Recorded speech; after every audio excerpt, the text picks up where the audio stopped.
अस्सलाम वालेकुम जी, मेरा नाम आमिर बिलाल है। नाजरीन, अगर पाकिस्तान कोई हरकत करता है, पाकिस्तान कोई कदम उठाता है, पाकिस्तान पर पाबंदी लगती है। तुर्की अगर कोई अमेरिका के इंटरेस्ट के खिलाफ जाकर कदम उठाता है तो तुर्की के ऊपर भी पाबंदी लगती है। लेकिन जब इसराइल की बात आती है, इसराइल कुछ भी कर ले उसको वो जस्टिफाई करता है और उसके ऊपर कोई पाबंदी नहीं लगती। ना मीडिया के ऊपर बात होती है, ना अमेरिका बात करता है, ना यूएन उस तरह वावेला मचाता है। और अगर ICC international court of justice इसके ऊपर आवाज़ बुलंद करती है तो उसके ऊपर भी पाबंदी लगा दी जाती है। आज की वीडियो में इन्हीं पाबंदियों का जिक्र करेंगे कि इजराइल के अंदर एक नवा कानून पास किया गया है। एक नए कानून के तहत वहाँ पर आईसीसी के ऊपर पाबंदी लगाई जाएगी और इसके अलावा उन तमाम तर ममालिक के खिलाफ पाबंदी लगाई जाएगी जहां पर आईसीसी इजराइल के किसी भी शहरी के खिलाफ कोई फैसला करेगी। तो इसकी तमाम तर डिटेल जो है आपके पास रखूंगा और यहां पर एक ऐसे कह लें कि एक डबल स्टैंडर्ड भी उसको हाईलाइट करने की कोशिश करूंगा। और at least being a Muslim, being a Pakistani, और जो भी लोग हमारी वीडियोस देखते हैं उनके लिए है कि हमें पता होना चाहिए कि कहां पर जाकर डबल स्टैंडर्ड जो हैं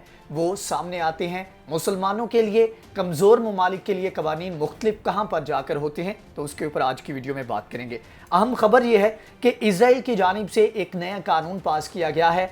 आईसीसी से ताउन ख़त्म करने के लिए ये कानून साजी की गई है, जिसमें आरटी के मुताबिक, आरटी की एक रिपोर्ट के मुताबिक इंटरनेशनल क्रिमिनल कोर्ट जो है हेग में जो वाक़ है उसके ऊपर 5 साल की कैद होगी जो भी इस कानून की खिलाफ वर्जी करेगा। कोई भी वो इजरायली नेशनल हो सकता है या फिर इसके अलावा जो इजराइल के अंदर रहने वाला कोई भी बंदा हो सकता है। और इसका मकसद क्या है? असल में सवाल ये पैदा होता है कि इजराइल इस तरह के इकदाम क्यों कर रहा है। इसका सिंपल जवाब तो यह है कि इजराइल के खिलाफ आईसीसी की जानिब से एक फैसला दिया गया है और आने वाले वक्त में जो क्रिमिनल प्रोसीडिंग्स हैं उनके ऊपर पेशरफ्त होगी। तो कोशिश ये की जाएगी आईसीसी की जानिब से कि इजराइल की तरफ से गजा के अंदर, वेस्ट बैंक के इलाके के अंदर और गोलन हाइट्स और दीगर जितने भी इलाकों के अंदर इजराइल ने इलीगल सेटलमेंट्स कर रखी हैं और 2014 और उससे पहले की जो फ़लस्तीनियों के ऊपर कत्लेआम किया गया और उनके ऊपर शेलिंग की गई, उनकी प्रॉबिंग जो है उसकी मंजूरी दे दी गई है और उसका बताया गया है कि ये आईसीसी की जुरिस्डिक्शन में आती है कि इन क्रिमिनल प्रोसीडिंग्स के ऊपर अपना फैसला दे सके।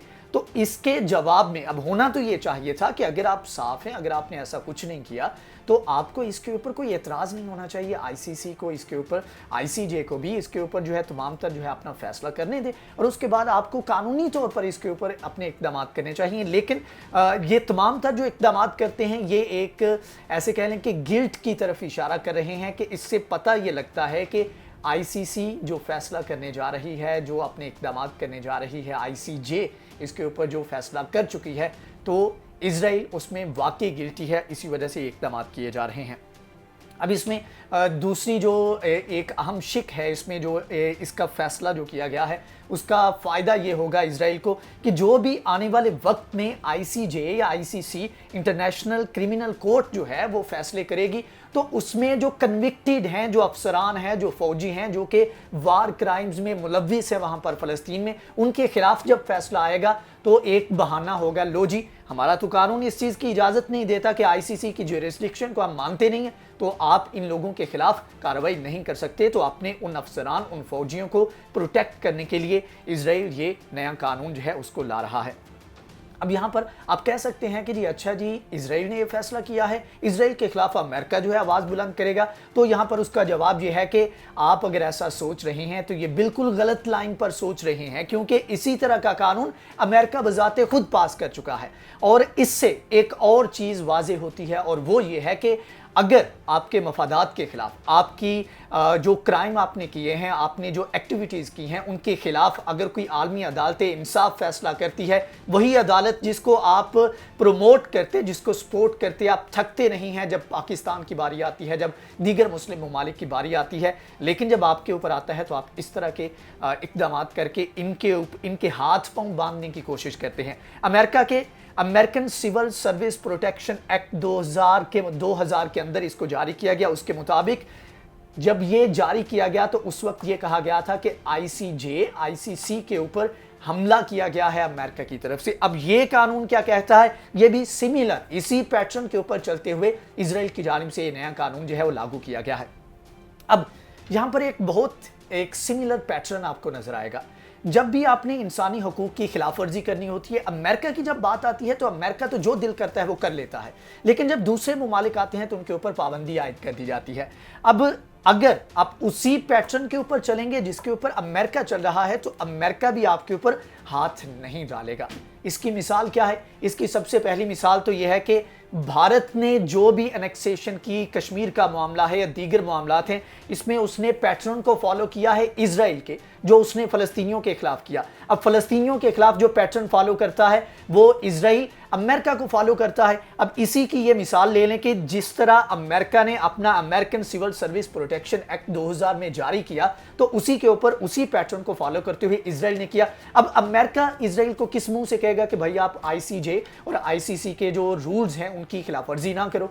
तो ये इस तरीके से ये तमाम तर जो है वो मामलात किए जाते हैं। अब जो अमेरिकन जो प्रोटेक्शन एक्ट है सिविल सर्विस का, उसके मुताबिक किसी भी कैदी को या किसी भी शख्स को जिसको आईसीसी आईसीजे कन्विक्ट करती है, अमेरिका उसको कह लें कि अगर वो किसी और मुल्क में है तो वहां से उसको बाजियाब करवा सकता है। ये कानून उसको प्रोटेक्शन देता है कि वो बाय फोर्स भी जाकर इन लोगों को निकाल सकता है, इन लोगों को वहां से बाजियाब करवा सकता है। ये बिल्कुल इसी तरह है कि कुलभूषण जाधव की एक मिसाल जो कि हमारे पाकिस्तानी ज़्यादा अच्छे से समझ सकते हैं, बिल्कुल इसी तरह है कि आईसीजी का दायरे इख्तियार में ये मामला आया, आईसीजी से रजू किया, भारत ने पाकिस्तान ने उस दायरे इख्तियार को कबूल किया, वहां पर जाकर अपना केस जो है वो पेश किया।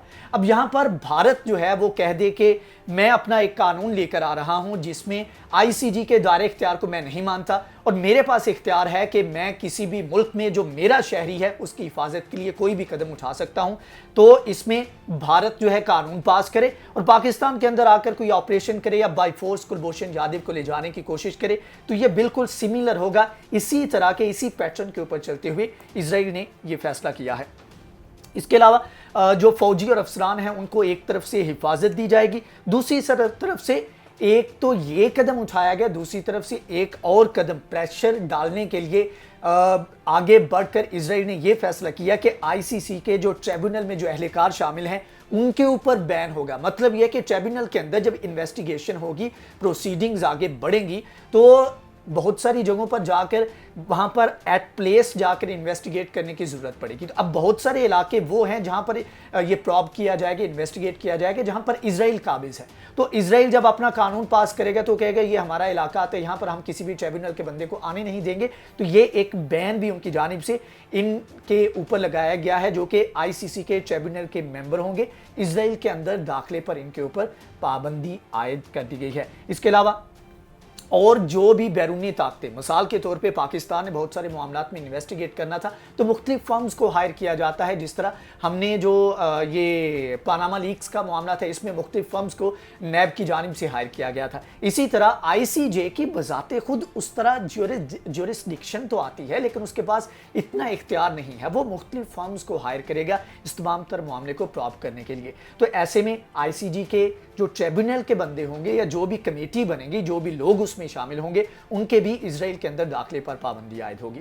तो ये एक कह लें कि हिपोक्रेसी है, ये एक डबल स्टैंडर्ड है, जिसमें जब गरीब ममालिक की बात आती है तो तब तो आपको बड़े आलमी कवानीन याद आते हैं, यूएन की करारदादें आपको याद आती हैं। जब यही मामलात आपके खिलाफ चलना शुरू होते हैं तो आप इनके खिलाफ कानून साजी करते हैं और एक लीगल कवर लेने की कोशिश करते हैं। बिल्कुल इसी तरह अमेरिका ने और इजराइल भी उसी पैटर्न के ऊपर इसके ऊपर अमल दरामद कर रहा है। आने वाली किसी वीडियो में आपको बताऊंगा कि किन किन मामलात के ऊपर इजराइल जो है उसको आप पूछ नहीं सकते। और उसमें एक मामला यह है कि जहां पर ईरान का मामला आता है, ईरान के खिलाफ जब बात की जाती है, जी ये ईरान जो है वो पूरी दुनिया के लिए ख़तरा है, रीजन के लिए ख़तरा है, लेकिन ईरान वो मुल्क है जो कि जो इंटरनेशनल इंस्पेक्टर हैं, यूएन के इंस्पेक्टर हैं, उनको प्रॉब करने का, इन्वेस्टिगेट करेंगे, इंस्पेक्शन करने का वो राइट देता है। लेकिन इजराइल वो वाहिद मुल्क है जो कि इनको अलाउ नहीं करता कि वो वहाँ पर जाकर प्रोपेगेट, वहाँ पर इन्वेस्टिगेट कर सके, वहाँ पर इंस्पेक्शन कर सके। इनका प्रोग्राम कैसे चल रहा है, उसके अंदर किस तरह की वायलेशंस की जा रही हैं, उसके बारे में दुनिया को नहीं पता और ना ही इजराइल इसके इसके बारे में अलाउ करता है। तो ये डबल स्टैंडर्ड हैं जिनके बारे में एटलीस्ट बीइंग ए मुस्लिम और हमें पता होना चाहिए। जो लोग इसके ऊपर बात करते हैं कि अच्छा ये आलमी इदारे हैं, उनके साथ मिलकर चलना चाहिए, ये वो, तो उनके लिए एक जवाब है कि जब इन ममालिक के ऊपर बात आती है, इनकी खराबियों के ऊपर बात करने की कोशिश की जाती है, तो इस तरह के हथकंडे इस्तेमाल किए जाते हैं। तो ये तमाम तर चीज़ें हैं जो कि बताना, और इसके बारे में एटलीस्ट मेरा फ़र्ज़ है कि मैं अपने व्यूवर्स जो हैं उनको इसके बारे में आगाह रखूं, उनके बारे में आपको बताता रहूं। ये वीडियो थी, इसके बारे में आपको बताना ज़रूरी था। अगर आपको ये वीडियो पसंद आई है तो इसको लाइक करें, शेयर करें, हमारे चैनल को सब्सक्राइब करें, अपना फीडबैक दें। इंशाल्लाह नेक्स्ट वीडियो में हाजिर होंगे, तब तक के लिए अल्लाह हाफिज़।